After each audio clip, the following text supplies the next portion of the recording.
Alrighty, hello everybody. Today we are going to be reviewing the movie Evil Dead, which is I guess supposed to be a reboot of the original movies, but it kind of felt like its own thing in a sense because they took the classic horror, like comedy horror element of it and just flipped it on its head and turned it straight horror, which was cool, but I would say that they were trying to take this movie in a different direction, I guess, as opposed to like the original movies, I guess, and turn it more just pure horror than as opposed to, yeah, like having any comedy aspect in it. Now, don't get me wrong, the parts of it that were obviously clearly supposed to make you laugh got some chuckles out of me. Don't get me wrong there. They did have some funny moments in it, but also at the same time, it was I wouldn't really say jump scary because there was no really like severe jump scares in this movie. You kind of knew when everything was going to be coming, right? Especially if you've seen the originals, like Evil Dead 1 and 2, and then Army of Darkness, I think wasn't that the trilogy? And anyway, it looks like we are going to be getting a sequel to this movie, from what I've seen on Facebook and other social media platforms. So I don't know when that's going to be coming out, but this movie was made in 2013, so it's going to be a friggin' decade before, probably or more before we even get a sequel. But really cool that they are going to finally do a sequel to it, I guess. Not sure if it's going to be the same director, but I know there is going to be some sort of sequel to this movie. And it was just like a super crazy gore fest, basically, is what this movie was. So at the very beginning, we kind of get a sense of what direction the film's going to go. We have this father and daughter, and he seems to be trying to use this book and like this kind of like old shaman lady, I guess, in order to get this demon out of his daughter. And I guess there's really no real way around it, so he ends up having to burn her alive, which is just absolutely crazy to think that you would be able to even do that to your daughter in order to think that you were going to be able to get some sort of demon out of her. But the plan didn't work. Let's just say that much, and he ends up just blowing her head off in the end with a shotgun. So, yeah, crazy beginning of the movie, and then we get into the actual like main cast of the movie, which consists of Jane Levy as Mia, Shiloh Fernandez as David, Jessica Lucas as Olivia, Lou Taylor Pookie Poochie. I'm not really sure which pronunciation that might be. I might even be botching it entirely. Played Eric, and Elizabeth Blackmore played Natalia. So Mia is the younger sister of David, and I guess David really has kind of been out of the picture for a number of years because I guess his best buddy used to be Eric, but Eric kind of like really, really despises him now, I guess. They used to be really good friends, and now they just have kind of had a falling out, or Eric is just really resentful of the way things went. I don't really know why he was kind of the way he was in certain parts of the film. But anyway, they're in this. They're basically out in the middle of nowhere in this cabin. Now, obviously, this cabin serves some sort of importance, and I can't remember exactly who knew about the cabin and why they chose that cabin to go there. But Mia is a recovering drug addict who has had one too many overdoses, and this one almost killed her. So now they think that this is the best like place to take her to the most secluded area of all to get her off the drugs, so she gets rid of the last bit of whatever she was taking. And she's doing this detox, and her friends basically say that she has to stay there, even if it's against her will, because if is able to get back out into the real world in the general public before all the drugs get out of her system, clearly she's just going to relapse, right? That's what her friends are thinking. So then they end up going down to this basement of the cabin, and they find this book, which is, I guess, supposed to be the Necronomicon, but not quite. So it's similar to what the Necronomicon would be, but it's a little different in this movie because obviously they were going more with the horror element, again, like I said. So anyway, they find this book of ancient evils, and Eric reads a passage from it, and then when Mia tries to run away, she ends up crashing the car, and she's been having these... Was she having visions by that point? I think she was. Or I guess the evil was in the forest already by that point, so it was kind of following them. And I think she does have a vision of the girl on the road when she's driving, trying to get away, and she ends up crashing. And that's why she ends up crashing the car. And I think it's kind of supposed to be like herself already fully evil was somewhat the vision that she was having. So she was kind of like facing her own demons in a sense, and that's how she ends up getting possessed, because the she gets possessed in a very weird way. Let me just say that much. Not in the way that they got possessed in the older movies, that's for sure. They went a little beyond in this one as to how she gets possessed, but I won't even go into details about that. I'll just let you watch the movie for yourself if you're into these kind of absolutely just gore fest of a movie. Which I was, and I think I thoroughly enjoyed it. I think I enjoyed it more this time watching it than I did the first time, just because I know a little bit more about the story, and now I've watched Ash vs. Evil Dead, and I was just kind of in the mood, again, for another horror movie in October, so I figured this was a good one before it left on the 30th from Netflix. I'm sure it'll be on other streaming platforms, and by the time this review comes out, who knows, it may have already looped back around to be on here again.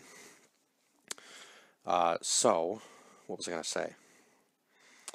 Yeah, so Mia tries to run away, and then she ends up getting possessed, and so they obviously find her and bring her back to the cabin, and that's when things starts to take a turn for the worse, because they think she's just kind of finally coming to terms with the drugs coming out of her system, so they think she's just going a little nuts from that, but she really is trying to convince her brother that they have to get out of here, and then she has another episode or whatever. And so finally, David has had enough and tries to drive her out of there. But the evil by that point that is in the forest has flooded the roadway, so they can't even make it out. So they really have no choice but to keep her there. And then slowly but surely the evil inside the house begins to possess not only one of them, but all of them. And now it's because of her bite. So I think, she shoots her brother first, because she's so possessed by that point that there's just nothing she can do, so she just lifts up the loaded gun and shoots him. And they end up taking that away from her and locking her in the basement, and then they can hear her like changing back and forth, but that's just the demon trying to trick them into getting them down there. And yeah, then it was Eric's girlfriend, I think, wasn't it? Because there was nobody else with them. Oh God, I think the one doctor girl that was there, Olivia, was single, and no, I guess, yeah. So Olivia and Eric were single. Oh, so maybe no. Who was Natalia? Natalia was one of their girlfriends, I think, or at least a love interest of one of them by the end of it. Anyway, I think Olivia is the first one after Mia gets possessed to get possessed by the power as well. And let me just tell you, that scene is just absolutely messed up. Her, like, because the book starts possessing them first after Mia gets locked up at the basement, right? And then she ends up biting Natalia. Natalia gets possessed. And then it basically, you think it comes down to just David and Mia, and he finds out that he has to actually kill her and injure her enough to get her. No, he has to sedate her. That's what it was. He has to sedate her, and then he has to end up burying her alive and then bringing her back to life, and that'll get the demon out of her. And oh, what a mess at the end when the actual demon who has been possessing them comes out of the ground, and Olivia has to kill it. And Mia has to kill it. And she ends up getting her arm trapped underneath the car when the demon flips it on top of her, and she has to like pull her arm apart. Just super nasty stuff like that. Just that one was the one that made me cringe the most, I think, because it's just like, oh God, how are you able to just, rip your whole arm off and not find a, like, dig, girl, dig, get your arm out of there. But yeah, I guess it wasn't enough time with all the, it was literally raining blood. I don't know how else to describe it at the end of the movie. It was literally raining blood when she's fighting the demon with the chainsaw. There were just a lot of poor decisions there. I'm like, grab any other weapon. I mean, I know that you're trying to make the end of the movie epic, but there was a lot of parts there where I'm like, God, girl, just grab any weapon off the wall and take it instead of trying to fill the chainsaw with with gas. And I don't even think the chainsaw would have started with the amount that she ended up filling it with, because I don't think she put the cap back on. So I'm not even sure how the chainsaw started, because she's just like fumbling everywhere. And but for the sake of the movie, I'm just gonna say she was able to pull it off and kill this demon girl, and just the end of it where she just chainsaws her in half and sends her back to hell was just absolutely incredible. Just even more blood that was necessary for that entire scene. Even after it was raining blood, it just made it even worse. And so I think she does finally make it out of there. Uh, and then at the end of the movie, we get this cool scene with Bruce Campbell where he just kind of turns to the camera at the end and goes groovy. And then for the longest time, yeah, because when did Ash versus Evil Dead even start? I'm not entirely sure when it started, but it wasn't for a few years after this movie was even made. So I think fans were expecting him to return for maybe another movie, and then we got the incredible TV series, so that was really all we needed.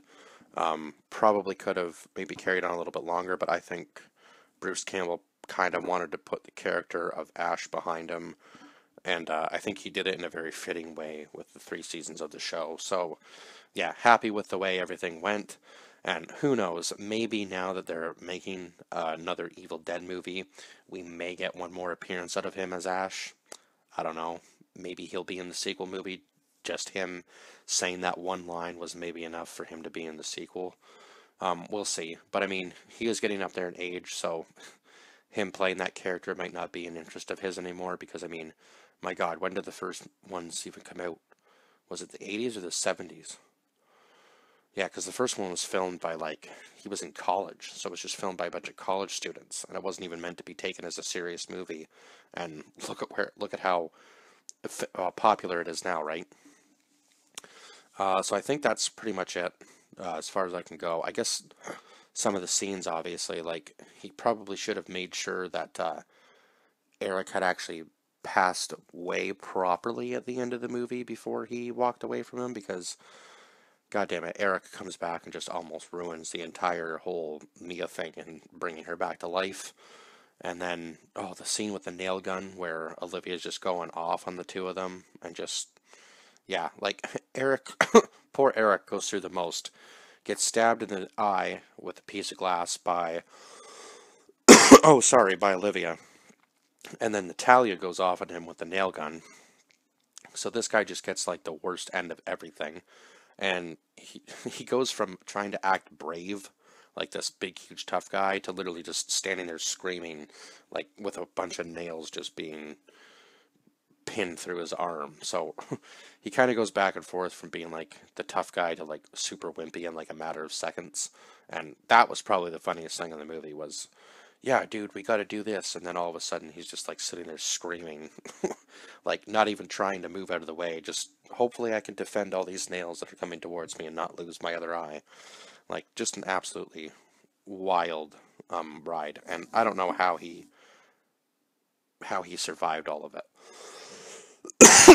Like, I imagine most people probably wouldn't have made it what he made it through. So, he is one tough guy, but not in the not in the right sense. I think he's just, yeah, takes on more pain than any normal human being should be able to take on. But yeah, tough, but not the smartest when it comes to toughness for him. Yeah, let's just say that much. So yeah, I gave this movie a 7 out of 10. I kind of want to go back and watch the original movies now, and obviously watch Ash vs. Evil Dead again. Because I believe all 3 seasons are on Netflix, but I bought season 3 on Blu-ray, and then all of a sudden, lo and behold, season 3 comes out onto Netflix because I thought they weren't ever going to release it on there, but they ended up doing it. So yeah, there you go. 7 out of 10 for this movie, and I will see you guys in the next review. Bye bye for now.